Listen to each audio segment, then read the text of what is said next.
I wanted to say about the Omos matchup you had earlier this year, like just two big guys really over-delivering and killing it. Very reminiscent of the Big Show matchup you had many years ago.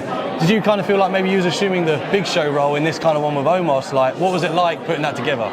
No, not really. I just sort of said a lot of the stuff when I get asked like what I watch wrestling, who I try to do. Like, I don't really watch anybody or try to be anyone. I don't want to be Big Show. I don't want to be Undertaker. I want to be Kane. I want to be Braun Strowman. So like, yes, I take bits and pieces out of the great giants that are from the past, but I like to think of stuff differently. How can I make this mine? How can I make this my own? And I knew the experience level with Omos going into the match where we're at and everything, that I had to keep it more a little bit simpler and stuff like that, because I remember being him at one point and probably doing the same thing that Big Show had to do with me, but like getting in there and him trusting me, him listening. Like, Omos is so ahead of the curve for his age, for his size. Like, he's got a very, very bright future ahead of him. It was awesome to get in there and do that, because one, yeah, like you said, where on earth do you even see two human beings like that in the same building, much less going out there and doing what we did? Yeah, I've got to say as well, man, like, I was a big proponent of the title on Braun Strowman around that 2017-ish mark, right? Well, I think everyone in the entire world was. Exactly, but the important people, apparently, man. Yeah, like, well,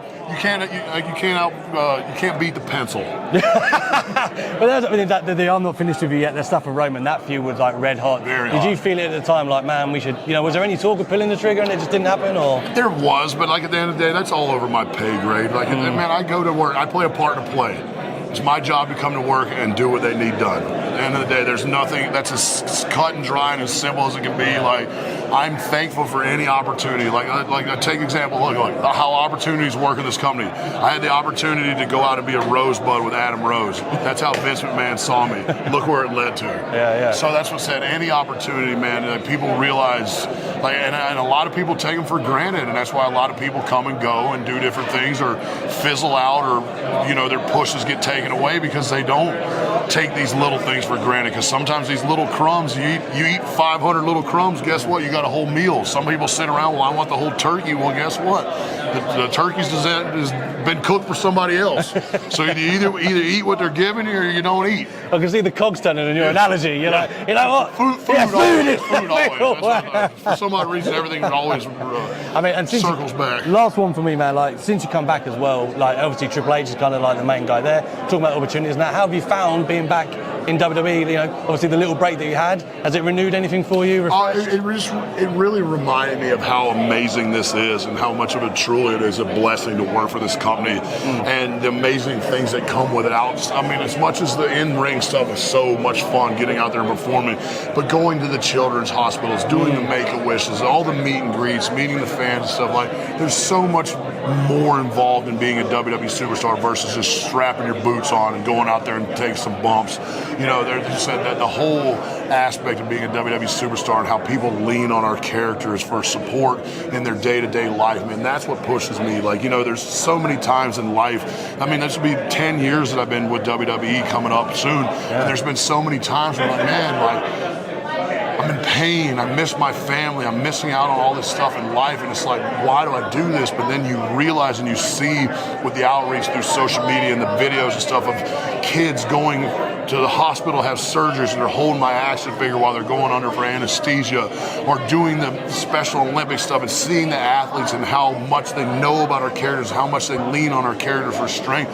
That's what not only pushes myself, but every man and woman that's in here talking today, doing this media, that's what drives every one of us. Because at the end of the day, man, we're in pain.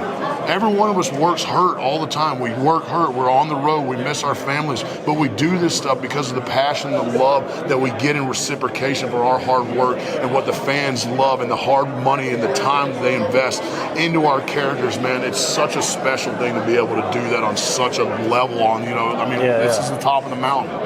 And it truly is, like, my whole outlook on this now is how, one, I can help pass my knowledge on, how I can use my platform for positivity in a world that's so negative right now, and so many people that are in my position that don't take advantage to give back.